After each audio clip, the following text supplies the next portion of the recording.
शिवसेनेचे नेते आणि खासदार संजय राऊत बोलतायत. आपण थेट तिकडे जाऊया. मिटवण्यासाठी प्रत्यक्ष युद्धभूमीवर जातात, युक्रेनमध्ये जातात ना, युद्धभूमीवर मोदी. अंधभक्त सांगतात मोदी प्रत्यक्ष युद्धभूमीवर, आणि मोदी युद्धभूमीवर आहेत म्हणून 4 तास रशिया युक्रेनवर हल्ला करणार नाही हे असे ढोल वाजवतात. मोदी पुतीन बरोबर चहा पितात घरात बसून, मग झेलेन्स्कीला भेटतात, युद्धबंदीवर चर्चा करतात. इस्रायल आणि गाझा पट्टीतल्या युद्धाविषयी ते चर्चा करतात. असे ते फार मोठे एक निधड्या छातीचे असे नेते आपल्या देशाला लाभलेले आहेत. पण या महान नेत्याला आमच्या देशातला मणिपूरमधला हिंसाचार थांबवता येत नाही. हे अपयश त्यांनी स्वीकारलं पाहिजे. प्रधानमंत्री अद्याप मणिपूरला गेले नाहीत, लक्षात घ्या. एअर इंडिया वन घेऊन ते जगभरात फिरतायत, पुऱ्या जगात फिरतायत संपूर्ण.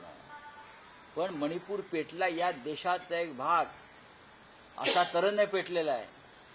रॉकेट हल्ले होत आहेत, ड्रोनने हल्ले होत आहेत, नेत्यांना मारलं जात आहे, महिलांची इज्जत बेआबरू केली जाते रस्त्यावर, विद्यार्थ्यांवर गोळीबार होतो आहे, बॉम्ब हल्ले होत आहेत. गृहमंत्री मुंबईत येत आहेत, अमित शहा राजकीय बैठका घेत आहेत, निवडणुकांची तयारी करतायत, सर्व काही करतायत. आमच्यावर टीका करतायत, मोदीही बोलतायत. मणिपूरवर कधी बोलणार? मणिपूरवरती कधी ऍक्शन घेणार ते सांगा. का तुम्हाला मणिपूर आपल्या हातातून घालवायचं आहे? आता पंडित नेहरू नाही आहेत नेहरूंवर दोष द्यायला. आता तुम्ही साधारण 11 वर्ष आपण सत्तेवर आहात, आणि मणिपूर ज्या पद्धतीनं पेटलंय, मणिपूरची अवस्था ही ज्या काळात काश्मीर पेटलं होतं त्याच्यापेक्षा भयंकर आहे. आणि मोदी आणि अमित शहा या संदर्भात एक अक्षर बोलायला तयार नाही. याचा अर्थ या देशाच्या जनतेनं काय घ्यायचं? मोदींनी मणिपुरात जावं युक्रेनला जाण्यापेक्षा, युक्रेनच्या युद्धभूमीवर जाण्यापेक्षा, आणि जगाला ते असा एका हिरोसारखा अशी ऍक्शन दाखवण्यापेक्षा मणिपूरला जाऊन आपल्या देशाचा काळजाचा तुकडा येतो तिथे जा जरा, नाहीतर राजीनामा द्या. सर, मणिपुर को लेकर सबसे पहले आपने ही सवाल उठाया था. आपकी पार्टी ने कहा था कि प्रधानमंत्री और होम मिनिस्टर क्यों नहीं जा रहे मणिपुर, और अभी भी मणिपुर में इसी तरह के कल देश के गृह मंत्री 2 दिन से मुंबई में बैठे, राजनीति कर यहां वहां घूम रहे हैं. मैं ये नहीं कहता कि मुंबई में नहीं आना चाहिए, लेकिन देश की जो हालत है मणिपुर में, तो सबसे पहला काम गृहमंत्री का होता है मणिपुर में जाकर बैठे. यहां लालबाग के राजा में गए और गए, वहां गए, राजनीतिक बैठकें ली, चुनाव की तैयारी का जायजा लिया, सब कुछ किया. लेकिन मणिपुर की जो इंटरनल सिक्योरिटी है पूरी तरह से खत्म, उद्ध्वस्त हो गई है. हाँ, रॉकेट के हमले हो रहे, ड्रोन से हमले हो रहे, बॉम्ब के हमले हो रहे, ये तो युद्ध स्थिति है. ऐसे में देश का गृह मंत्रालय, वो आपके कौन आए हो, नेशनल एडवाइजर सिक्योरिटी, हाँ, जेम्स बॉन्ड, वो कहाँ है? वो यूक्रेन का युद्ध खत्म करने के लिए जाएंगे, अब इजरायल में जाएंगे. मोदी जी यूक्रेन और रशिया का युद्ध बंदी के लिए बहुत मेहनत कर रहे हैं. यूक्रेन में चले गए, युद्ध भूमि पर क्या फोटो आए, युद्ध भूमि पर मोदी चल रहे हैं. मणिपुर की सड़क पर चल के दिखाइए, मणिपुर के सड़क पर देखिए क्या हो रहा है.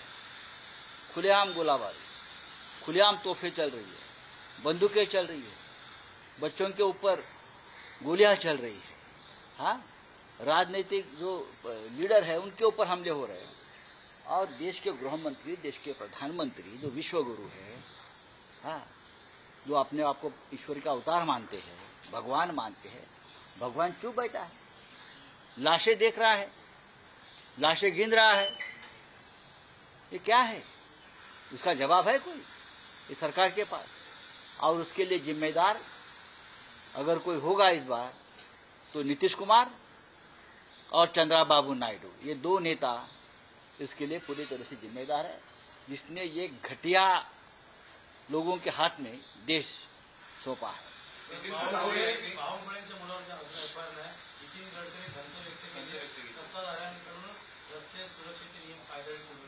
हा रस्ता सुरक्षेचा नियम नसून हा बेवडेबाजीचा नियम आहे। या रस्त्यावर अशा प्रकारचा अपघात एखाद्या सामान्य माणसाने केला असता बरं का, तर काय झालं असतं याचा विचार तुम्ही करा। एवढ्याला पोलिसांनी त्याला, त्याच्या कुटुंबाला, त्याच्या मित्राला बकोटी पकडून रस्त्यावर धरून त्याची धिंड काढली असती। पण सलमान खान सुटतो, एखादा बिल्डरचा मुलगा सुटतो, संकेत बावनकुळे सुटतो। मी तो कोणाचा मुलगा आहे हे मानत नाही, तो कोणाचे मुलगा असतो। कायदा सगळ्यांसाठी समान हवा आहे। गृहमंत्री देवेंद्र फडणवीस यांनी महाराष्ट्राच्या कायदा सुव्यवस्थेच्या बाबतीत जे धिंडवडे काढलेले आहेत त्याची नोंद काळ्या कुट्ट अक्षरात लिहिली जाईल। इतका घटिया गृहमंत्री या महाराष्ट्राला कधीच लाभला नव्हता। नागपुरात त्यांच्या नाकासमोर एक इतका मोठा अपघात झाला, 17-18 लोक इस्पितळात आहेत आणि तुम्ही ज्याच्या मालकीचं वाहन आहे त्याचं नाव FIR मध्ये घेत नाही। जी व्यक्ती प्रत्यक्ष ड्रायव्हिंग सीटवरती होती आणि नंतर बदलण्यात आलं त्याला वाचवताय तुम्ही। कसल्या कायदा सुव्यवस्थेच्या गोष्टी करताय? त्या गाडीमध्ये लाहोरी बारचं जे बिल मिळालेलं आहे, मैं आपको बता रहा हूं, ज्या बारमधून हे लोक बाहेर पडले त्याच्यामध्ये जे खाण्याचं आणि पिण्याचं बिल आहे ते बिल लोकांसमोर आणलं पाहिजे। त्याच्यामध्ये दारूचं बिल आहे, त्याच्यामध्ये आम्हाला हिंदुत्व शिकवतात, चिकन, मटण आणि त्याच्याबरोबर बीफ कटलेटचंही बिल त्याच्यामध्ये आहे, गोमांस, हे आम्हाला हिंदुत्व शिकवतात। श्रावण आहे, गणपति आहे, अमुक आहे, हिंदुत्व आहे, त्याच्यामध्ये बीफ कटलेट भी उसने खाया है। ये लोगों ने, हिंदुत्ववादी लोग हैं, हमको सिखाते हैं सबको, और सबको क्या बोलता है, मॉब लिंचिंग करते हैं। किसी के पास बीफ मिला, किसी के पास ये मिला, लेकिन वो बिल में बीफ कटलेट का भी ऑर्डर है, उसका भी पैसा, त्याचे पण पैसे दिलेले आहेत, बिल पेड केलं आहे, पोलिसांनी जप्त केलेले ते बिल आहे। तुम्ही बीफ खायचं आणि लोकांचे बळी रस्त्यावर घ्यायचे, काय चाललंय हे? देवेंद्र फडणवीस, महाराष्ट्र तुम्हाला माफ करणार नाही। ज्या प्रकारे तुम्ही गृह खातं चालवताय, तुम्ही आमच्या अनिल देशमुखांना अटक करायला निघालेलात। 4 वर्षापूर्वीच्या एका प्रकरणात गृहमंत्री म्हणून त्यांनी काही निर्णय घेतले असतील, तुम्ही त्यांच्या अटकेची तयारी करताय। पण तुमच्या डोळ्यासमोर तुमच्या पक्षाच्या एका नेत्याच्या मुलानं 10 गाड्या चिरडून लोकांना मारण्याचा प्रयत्न केला दारू पिऊन, त्याला तुम्ही अभय देताय? कुठे फेडाले पाप तुम्ही? भयंकर माणूस आहे। सर, आप दारू की गाड़ी चला रहे हैं, ये कायदा कानून है। सलमान खान ने जाते बाकी लोग सर, आपने कहा कि दारू पी के चला रहे हैं गाड़ी, ये कायदा कानून है, बाकी कुछ कायदा कानून नहीं है। देवेंद्र फडणवीस पे आपने सवाल उठाए। और नागपुर में जो हिट एंड रन का केस हुआ है वो बहुत ही खतरनाक केस है। मैं कौन किसका बेटा है, बाप है, ने बात नहीं करूंगा। कानून सबके लिए समान है। ये मोदी जी बोल रहे हैं ना, ये मोदी जी की बात है। कानून के ऊपर कोई नहीं, तो कानून के ऊपर ये संकेत चंद्रशेखर बावनकुळे क्यों है? क्योंकि उसका बाप बीजेपी का बड़ा नेता है। दारू पीकर गाड़ी चला रहे थे 4 लोग, नशे में धूत थे, कंट्रोल के बाहर उसने नशा की थी। तो आपने इतने लोगों को मारने की कोशिश की, जो जख्मी है, जो अस्पताल में है, उसके गाड़ी में एक खाने पीने का बिल मिला है, पुलिस के पास है। पुलिस शायद वो डिस्ट्रॉय कर देंगी। पुलिस को बोलिए, उनको जो कमिश्नर है ना नागपुर के, या रश्मि शुक्ला जो RSS की लेडी वहां बिठाई है, DG, उनको बोलिए हिम्मत है, आप सचमुच कानून के रखवाले हो तो वो बिल जनता के सामने लीजिए।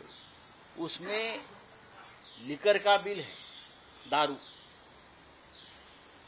खाने पीने का बिल है, नॉनवेज, उसमें बीफ कटलेट भी खाया है। मैं ये नहीं बोल रहा हूं किसने क्या खाना चाहिए नहीं खाना चाहिए, बीफ कटलेट खाया है। हमको सिखाते हैं क्या खाना चाहिए क्या नहीं खाना चाहिए।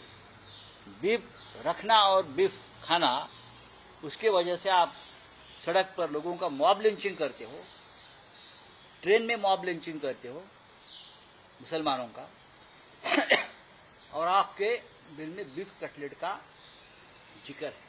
उसके बारे में भारतीय जनता पार्टी को हिसाब और जवाब देना पड़ेगा। आप सब कुछ करते हो और दूसरों को ज्ञान देते हो। अनिल देशमुख की हाँ, और ये कौन है?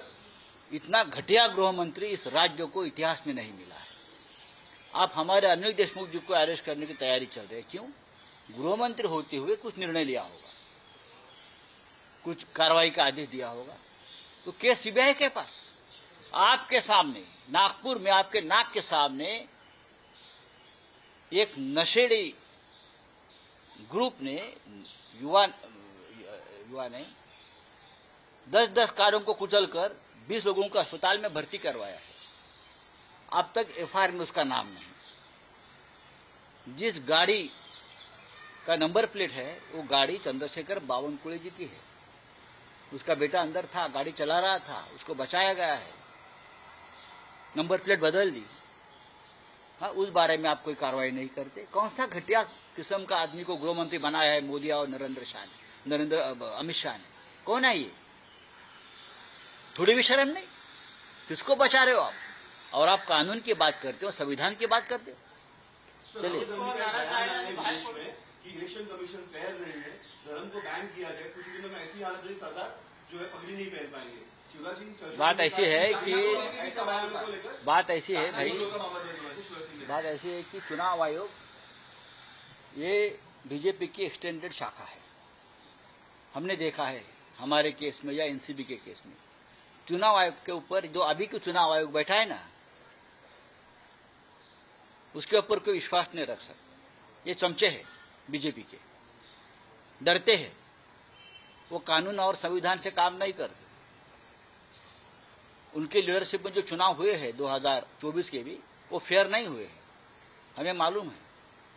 तो राहुल गांधी जी ने जो बात कही है वो 16 आने सच है। चाइना को लेकर सवाल उठाए हैं। लद्दाख में 4,000 किलोमीटर की जगह, लद्दाख, अरुणाचल प्रदेश, सब जगह पे चाइना घुसा है। सब जगह पे चाइना ने जिस मोदी जी को मणिपुर का बारे में आप बात नहीं कर सकते, तो चाइना के बारे में क्या हिम्मत दिखाएंगे? ये डरे हुए लोग हैं। ये सिर्फ पाकिस्तान के ऊपर आग दिखाएंगे, कमजोर देश है। चाइना के ऊपर आग दिखाइए।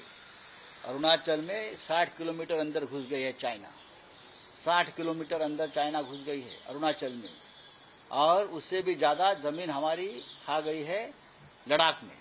लेकिन मोदी ना बोलेंगे, ना राजनाथ सिंह बोलेंगे, रक्षा मंत्री अमित शाह की तो बात ही छोड़ दीजिए, वो तो सिर्फ शेयर बाजार की बात करेंगे। महायुति में सीट शेयरिंग को लेके आपस में मतभेद है। अजीत पवार की खबरें आ रही हैं कि अजीत पवार ने कहा है कि मुझे मुख्यमंत्री का पद मिलना चाहिए, लेकिन ये कह रहे हैं अफवाह है।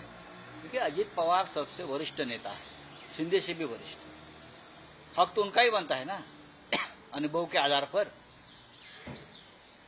और अगर बेईमानी की बात करें, बेईमानी की, तो शिंदे से ज्यादा बड़ी बेईमानी अजीत पवार ने भी की है। तो बेईमानी का जो आप तराजू देखें तो दोनों समान है, दोनों को हक है। अजित पवार को सबसे ज्यादा हक है मुख्यमंत्री बनने का। ठाकरेंच्या शिवसेनेचे नेते आणि खासदार संजय राऊत बोलत होते। तर नागपुरातील अपघात असेल, मणिपूरमध्ये पुन्हा एकदा वाढत असलेला हिंसाचार असेल, या सगळ्या मुद्द्यांवरून संजय राऊत यांनी केंद्रीय नेत्यांना आणि सोबतच देवेंद्र फडणवीस यांना लक्ष्य केल्याचं पाहायला मिळालं। दुसऱ्यांना हिंदुत्वाच्या बाता शिकवणारे बीफ खात आहेत अशी टीका सुद्धा संजय राऊत यांनी केली। गाडी ज्याच्या नावावर आहे त्याचं नाव FIR मध्ये नाही असेही राऊत म्हणाले।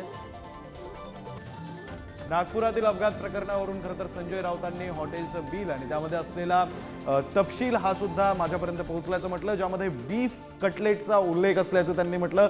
बीफ कटलेट हे कुणी खाल्लं असा सवाल संजय राऊतांनी विचारलाय. खरं तर ज्या गाडीचा अपघात झाला त्या गाडीमध्ये लाहोरी बार नावाच्या बारमधलं बिल होतं आणि त्या बिलमध्ये बीफ कटलेटचा उल्लेख असल्याचं संजय राऊतांनी सांगितलं. सोबतच अपघातानंतर ड्रायव्हर बदलला असल्याचा सुद्धा आरोप संजय राऊतांनी केला.